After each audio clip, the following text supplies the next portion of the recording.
il est là, il est tellement expérimenté et tellement virtuose qu'il disparaît. On ne le voit pas, même s'il est, un peu comme pour la lettre volée, là, devant nous. Il est là, il est tellement travaillé, cet art, il est tellement virtuose qu'il disparaît. Au fond, c'est ça, l'inframin. Ce serait quelque chose qui est tellement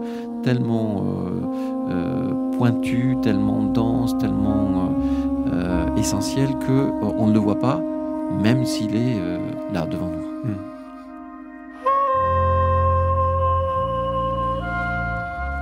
Il y a donc bien une invisibilité de l'art, ou plus exactement, un art invisible. Il y a donc bien une quasi-présence ou une quasi-absence de la forme qui trace l'identité de la prise de forme elle-même. De l'inframince, cette question de l'inframince est véritablement quelque chose qui est très répandu aujourd'hui dans les pratiques. Et ce qu'on traite d'habitude, ce sont les œuvres qui sont franchement devant nous, épaisses, qui ont une certaine densité formelle qu'on peut saisir, appréhender et identifier comme telles. Alors que, me semble-t-il, il y a la place pour faire une histoire de l'invisible dans l'art. Une histoire de l'invisible qui ne se fait signe vers rien de transcendant, mais qui est simplement une part de l'expérience qu'on peut faire du monde. Et ce qui est assez frappant, c'est de voir que ce qui disparaît ne fait pas signe vers le néant, mais fait signe vers une sorte de densité de la présence. Au fond, c'est ce paradoxe-là que, me semble-t-il, les artistes, y compris les artistes vivants aujourd'hui, travaillent, peut-être parce que face à le déluge d'images, le déluge de sons, le déluge de films qu'on peut observer autour de nous, l'espace qui reste aujourd'hui à occuper, c'est un espace interstitiel. C'est un espace qui est celui de la disparition, mais encore une fois, la disparition comme étant l'autre nom de la manifestation.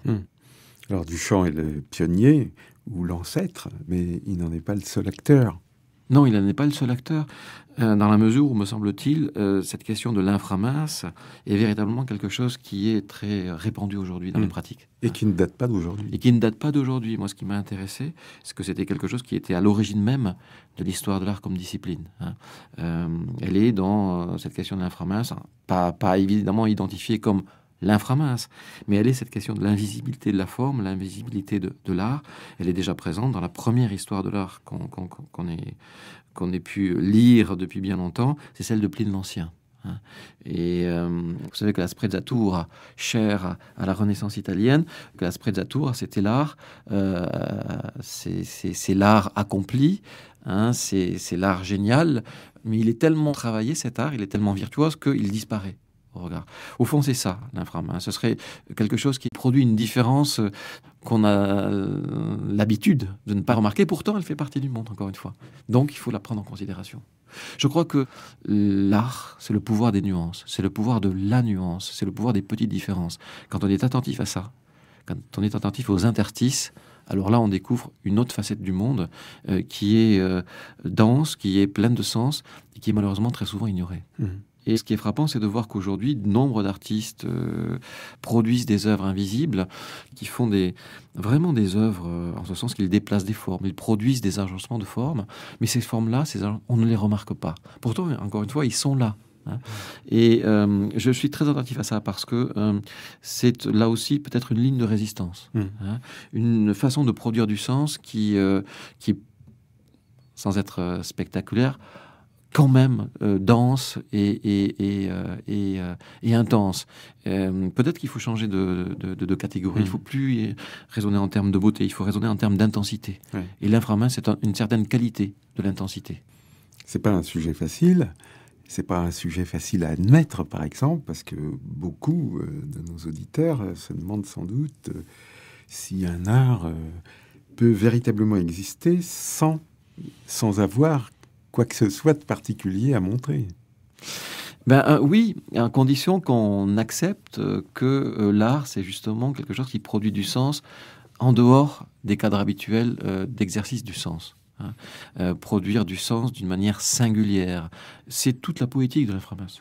Ce sont des choses qui sont à un certain état de la matière, qui sont insaisissables du point de vue du sujet humain, mais qui constituent encore une fois quelque chose comme le monde. Et il faut être capable de d'identifier ça. Pourquoi? Parce que tout l'objet ou tout le défi qui est lancé à travers ces œuvres-là consiste à ouvrir le champ de la perception. Ouvrir le champ de la perception, pourquoi? Peut-être pour être plus vivant encore. C'est très intéressant parce que ça nous incite à être attachés à certains états de la matière qui sont existants, même s'ils sont disparaissants. Donc l'inframince conduit à l'expérience des zones limites, à la fois pour les artistes et pour ceux qui regardent leur travail. Tout à fait. L'inframince, c'est une façon de désigner ce qui excède le sens établi, ce qui excède la visibilité acceptée, ce qui excède le phénomène tel qu'on peut le saisir d'une manière tout à fait courante, spontanée et probablement non réfléchie. Et je pense que aujourd'hui, on parle de globalisation, où il y a des autoroutes de l'information, où y compris les musées répètent très souvent les mêmes expositions avec les mêmes artistes. Je pense qu'aujourd'hui, aller faire un pas de côté, aller là où l'inframince s'invente, c'est probablement essayer de trouver un autre type de respiration. Pour utiliser une métaphore chère à Duchamp, puisque lui-même se définissait comme un respirateur, celui qui respirait, et dont toute la vie, toute l'œuvre aura consisté à prendre sa respiration. Donc à la folie des grandeurs répond une certaine idée de la ténuité. Tout à fait, mais la ténuité n'est pas le signe d'une impuissance, n'est pas le signe d'une faiblesse. C'est le signe, me semble-t-il, d'une très grande difficulté, d'une très grande exigence aussi. Il ne s'agit pas d'aller dans le moins par renoncement. Il s'agit d'aller dans le moins pour obtenir un gain. Et c'est ça qui est intéressant, me semble-t-il. Une esthétique, alors, dans l'éthique, une esthétique, on peut dire, serait vivre selon la nuance, pour reprendre un mot de Roland Barthes. Tout à fait, vivre selon la nuance, vivre pour produire de la nuance, vivre pour inventer des petites différences. Ça me semble être un programme très chargé, une éthique très exigeante, mais ça me semble être aussi quelque chose d'inévitable aujourd'hui. Donc ouvrir les yeux, dresser l'oreille. C'est ça.